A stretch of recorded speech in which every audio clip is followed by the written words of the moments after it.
அனைவருக்கும் வணக்கம். இன்று ஒரு ஆன்மீக கதை. கண்ணனும் கர்ணனும்.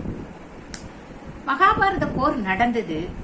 அதுல கர்ணனை அம்பு செலுத்தி அர்ஜுனன் இறந்து விட்டான். கர்ணன் போர்க்களத்துல எங்குமாறும் ஒரே இறந்த வீரர்கள் சகலர்கள். யுத்தம் முடிந்து விட்டது. ஆனால் கண்ணனும் தர்மனும் பாண்டவர்கள்லாம் இருந்தாங்க.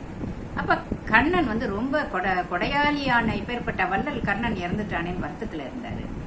அதை பார்த்து அர்ஜுனனுக்கு உள்ளுக்குள்ள வேதனை.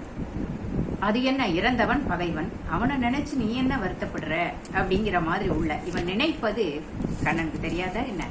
கண்ணன் சொன்னா, உனக்கு சந்தேகம் இருக்குல்ல, கர்ணன் எப்பேற்பட்ட கொடையாளின்னு காமிக்கிறேன், வரியா எங்கூட யுத்த களத்துக்கு? சரின்னு வந்தான். அர்ஜுனனை யுத்த களத்துல கொஞ்சம் தூரத்துல நிக்க வச்சுட்டு கண்ணன் அங்க போனான். நேர அந்தனர் வடிவத்துல. கண்ணனா போகக்கூடாது இல்லையா? அந்தனர் வேடத்துல போய் போன உடனே கண்ணன் கேக்குறான், எனக்கு உங்ககிட்ட ஒண்ணு வேணுமே. என்ன வேணும்?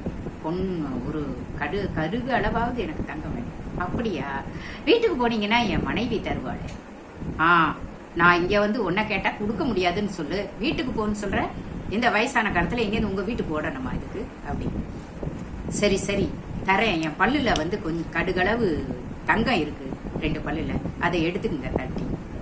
சே, ஒரு ஊன் உடம்புல இந்த பல்ல எடுக்கிறதானா? உடனே நீந்தி நீந்தி நீந்தி அந்த பாதி உயிரோட போய் ஒரு கல்லை எடுத்து தட்டுறான். பல்லு விழுந்துடுறது. பல்ல எடுத்து கொடுக்க போறான். அப்பவும் சொல்றாச்சு, எலும்பு கூடாட்டா இருக்கிற இதை நான் எப்படி பிராமணன் வாங்குவேன்? உடனே இவர் என்ன பண்றாரு, போய் கல்லை வச்சு அடைச்சு தேய்ச்சி அதுக்குள்ள இருக்கிற குந்துமணி தங்கத்தை எடுத்துடுறாரு. அதை கொடுக்க வர அதை கையை நீட்டி கொடுக்கும் போது அதுவும் நீந்தி நீந்தி போய் அந்த பாதி உயிரோட தான் உடைச்சி ஒரு கல்லுல தேய்ச்சி எடுக்கிறாரு அந்த தங்கத்தை.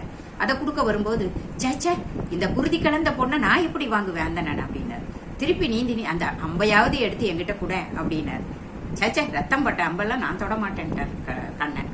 உடனே நீந்தி போய் அந்த வில்லை எடுத்தார். எடுத்து மேல வானத்தை நோக்கி விடுறாரு. மழை கொட்டுது. அந்த மழையில இந்த தங்கம் அப்படி சுத்தமாயிடுறது. அதை கண்ணன்ட்ட கொடுக்குறாரு. தூரத்திலேருந்து பார்த்த அர்ஜுனன் அப்படியே ஆடி போயிட்டான். வள்ளல்னா இவன் தான் வள்ளல்னு அவனே ஒத்துட்டான். அப்பதான் கிருஷ்ணர் சொல்ற, புரியுறதா உனக்கு? எப்பேற்பட்ட கொடையாளி கண்ணன் அப்படிங்கிற. கண்ணன்ட்ட கொடுத்த உடனேயே கர்ணனோட உயிர் நேரா அவன் திருவடிக்கு போயிடுறது. என்ன மக்களே, நன்றாக இருக்கிறதா?